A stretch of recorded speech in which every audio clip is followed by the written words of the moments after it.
Steve's not just building Apple, he's challenging America to step up. And the predictions. Steve predicts that by 1986 sales of the PC would exceed sales of cars, and that in the following 10 years, people would be spending more time with a PC than in a car. Absurd in 1983. PCs are nerd toys, cars are life. But Steve's right. By the 90s, screens rule. He saw it. Joni says. He asks the designers in the audience for help. He asks that they start to think about the design of these products, because designed well or designed poorly, they still would be made. That's the gut punch. Steve knows ugly junk sells. IBM's proving it. But he's pleading, help me make it beautiful. Help me make it matter. And Joni reflects, part of Steve's brilliance was how he learned to support the creative process, encouraging and developing ideas even in large groups of people. He treated the process of creating with a rare and wonderful reverence. Reverence. Steve's not a businessman, he's a high priest of creation. Now the story. June 1983, Aspen, sunny morning, giant tent. Themes. The future isn't what it used to be. Steve's waiting at the back, notebook in hand. On a sunny June morning in 1983, Steve waits at the back of a giant tent, ready to take the stage at the International Design Conference in Aspen. He's 28, Apple co-founder, a legend, but he's buzzing. Night before, he demoed the Lisa mouse graphics, mind-blowing. Now it's go time. He bounds down the aisle, leaps on stage. He leans into the microphone. They paid me $60, so I wore a tie, he says, gesturing to the striped bow tie he has paired with a sports jacket and jeans. $60! He grins, audience laughs. He drops the jacket on the floor, crumpled heap for the whole talk. Classic Steve. He asks, how many of you own an Apple? Silence. Any? Or just any personal computer? Nada. These are pencil and clay designers. A bit of rustling from the audience. They are shifting in their seats. Steve laughs. Oh, how many of you've used one or seen one, anything like that? Few hands. Good. Okay, sleeves up. He's got work to do. Context. Computers were so rare in American homes at this time that the US Census wouldn't begin tracking their presence for another year. Even then, in 1984, only 8% of households had a computer. 8%. TVs? 98%.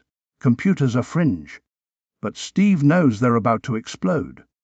People didn't own computers, but they did have a sense that the machine was about to become very, very important.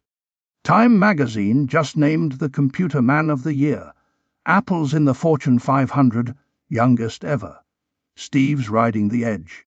He's got the Mac cooking in Cupertino, top secret. All he's got here is passion and that notebook. Steve has come to Aspen as a standard bearer for this revolution. Standard bearer. He's not selling, he's preaching. Then he gets real. One of the reasons I'm here is because I need your help. No notes. Straight from the heart.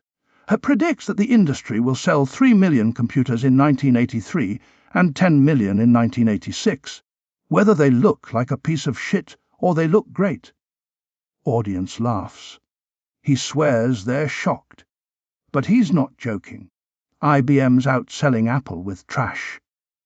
We have a shot at putting a great object out there, and it doesn't cost any more money to make it look great. The beauty's his obsession. We have a chance to make these things beautiful, and we have a chance to communicate something through the design of the objects themselves. Communicate something, not just tools. Meaning, he's been devouring design. He has always loved beautiful objects, and from its very beginning, Apple paid particular attention to product design. Day one, Apple's different. Mike Markkula's 1977 memo. People do judge a book by its cover.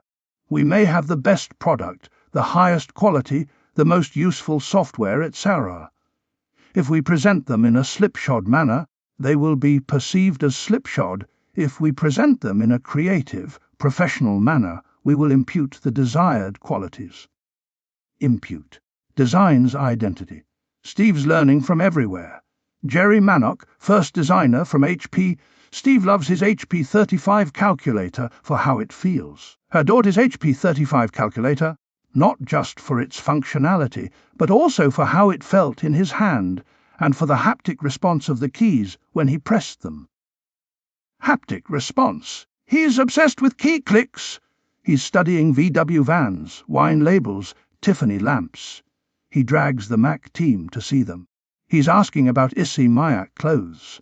Can a symmetry scale? He's curating his life. Curated his own life, choosing to live in an empty space with just a few exquisite things. A Tiffany lamp, a custom, assembled stereo system. Minimal, intentional. He later told an interviewer, "It comes down to trying to expose yourself to the best things that humans have done, and then try to bring those things into what you are doing." That's his creed: steal the best, make it yours. He's in Japan, meeting Sony's Akio Morita, getting a Walkman, portable music game changer. Aspen 81, Italian design, Bellini Sotsas. He's pushing a design competition with European legends. By the spring of 1982, he was vowing, "I want our design not just to be the best in the personal computer industry, but the best in the world." The world! He's aiming huge. Back on stage, he's flipping through the notebook, ENIACE, time-sharing, then goes wild. When you have 1 million people using something, then that's when creativity really starts to happen on a rapid scale.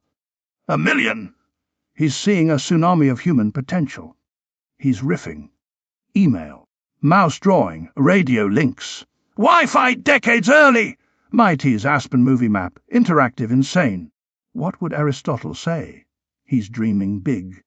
Then, "So what do you want to talk about?" Q&A time. He loves this. His formal comments in the blue notebook ran about 20 minutes, but the Q&A will last nearly twice as long. 40 minutes, pure Steve. Questions on networking, privacy, design, hiring. Big applause for "Kids Can't Wait." Computers in schools. These designers want it for their kids. He's winning them. He says, "We're solving the problems of injecting some liberal arts into these computers." Liberal arts! Fonts, graphics, beauty as a gateway. An engaging, easy to understand interface will help draw people to the computer, making it possible for them to discover new ideas and convey their own in new ways and with new tools. Draw people in. That's the Mac. He wants inevitability. Where we've got to get to is a place where no college student would think of writing a paper without a computer, where people 3, 4 years from now are using these things and they go, "Wasn't this the way it always was?" When it's invisible, he's UNA gem, turnover at Apple. Why, I feel that for some crazy reason we're in the right place at the right time to put something back. Listen. Most of us didn't make the clothes we're wearing, and we didn't cook or grow the food that we eat. And we're speaking a language that was developed by other people. We use mathematics that was developed by other people. We are constantly taking, and the ability to put something back into that pool of human experiences is extremely neat. Extremely neat! That's his drive. Giving back to humanity. Standing ovation. Steve picks up his coat off the floor, gives it a shake, and speeds up the aisle and out of the tent. He's off to hear Maya Lin, no lingering. Always learning. This is Steve at 28, raw visionary. His was a victory for beauty, for purity, and, as he would say, for giving a damn. He truly believed that by making something useful, empowering and beautiful, we express our love for humanity. Love for humanity. That's the core. He's begging designers to care, and they